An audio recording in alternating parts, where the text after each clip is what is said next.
আমার ভাইয়েরা, যারা যুবক মানুষ তারা হিম্মত করি সকলে যে আমি এই পুরা যৌবনকালে আমার জিন্দগিতে কোশ্চিন কালো এক মুহূর্তের জন্য আল্লাহকে নারাজ করব না। হযরত হাকিমুল উম্মত মুজাদ্দিদুল মিল্লাত মাওলানা শাহ আশরাফ আলী থানভী রহমতুল্লাহ আলাইহি বলতেন যে এক একটা গুনাহ থেকে বাঁচা লক্ষ লক্ষ নফল ইবাদতের চেয়ে বেশি দামি। একটা গীবত থেকে বাঁচা লক্ষ লক্ষ নফল উমরার চেয়ে বেশি দামি। একবার জিনা থেকে বাঁচা লক্ষ লক্ষ তাহাজ্জুদের চেয়ে বেশি দামি। শুনতেছেন প্রিয় বন্ধুরা? একবার জুলুম থেকে বাঁচা লক্ষ লক্ষ নফল হজ্জের চেয়েও বেশি দামি। হজ করা ফরজ, কিন্তু বারবার হজ করা তো ফরজ না, কিন্তু জুলুম থেকে বাঁচা ফরজ, গীবত থেকে বাঁচা ফরজ, হিংসা থেকে বাঁচা ফরজ, এক একটা গুনাহ থেকে বাঁচা ফরজ।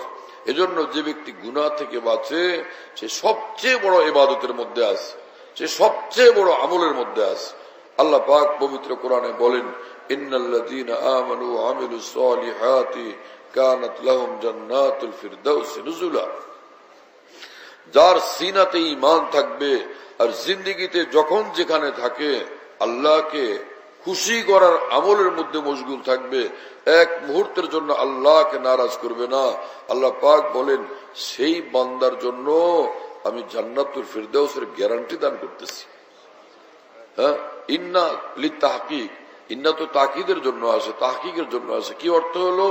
যেই বান্দা ঈমানের সঙ্গে নেক আমলওয়ালা, আর নেক আমলওয়ালা মানে গুনাহমুক্ত জিন্দেগিওয়ালা। অনেকে হাজারো লাখো কোটি নেক আমল করতে থাকে, হজ উমরা হজ উমরা, এশা গাওয়া মিন চাষ, তাহাজ্জুদ, তেলাওয়াত, জিকির, দান সদকা খায়রাত সব আছে, কিন্তু এত সত্ত্বেও জুলুম ত্যাগ করে নেই। এখনো গুনার কাছ থেকে নিজেকে বিরত রাখতে পারে নাই। এই লোক নেক আমলওয়ালা জিন্দেগি এখনো বানায়নি।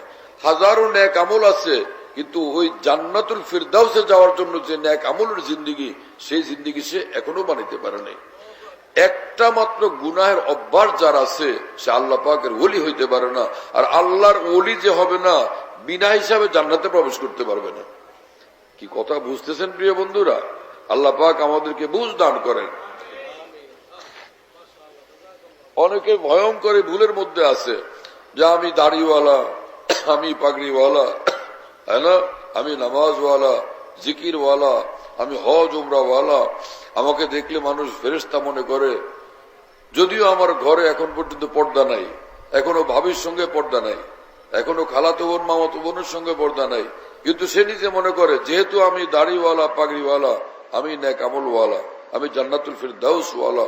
আল্লাহর কসম, এই ধারণা সম্পূর্ণ ভুল। কি শুনতেছেন প্রিয় বন্ধুরা? হ্যাঁ, জান্নাতুল ফিরদাউসে যাওয়ার জন্য জিন্দেগি বানানো লাগবে গুনাহ মুক্ত জিন্দেগি। কোরআনের পরিভাষায় আমলে সালেহ মানি যে গুনাহ মুক্ত জিন্দেগি বানানো। আর যদি কখনো ভুল বিচ্যুতি হয়ে যায়, জলদি জলদি তওবা করা, আল্লাহকে রাজি করে ফেলা তওবার মাধ্যমে। যদি এরকম হয়, সেও নেক আমলওয়ালা। কি কথা বুঝছেন প্রিয় বন্ধুরা? ইন্নাল্লাহ ইউহিব্বুল মুত্তাকিন। কোরআন শরীফে আল্লাহ পাক জাল্লা জালালুহু পরিষ্কার বলছেন, তুমি যদি গুনাহমুক্ত জিন্দেগিওয়ালা হও, নিঃসন্দেহে তুমি আমার প্রিয় পাত্র হবে। নিঃসন্দেহে তুমি আমার প্রিয় পাত্র। যে গুনাহমুক্ত জিন্দেগিওয়ালা সে আল্লাহ পাকের মহব্বতের পাত্র, প্রিয় পাত্র। যে আল্লাহর প্রিয় পাত্র, নিঃসন্দেহে সে জান্নাতুল ফিরদাউসে প্রবেশ করবে।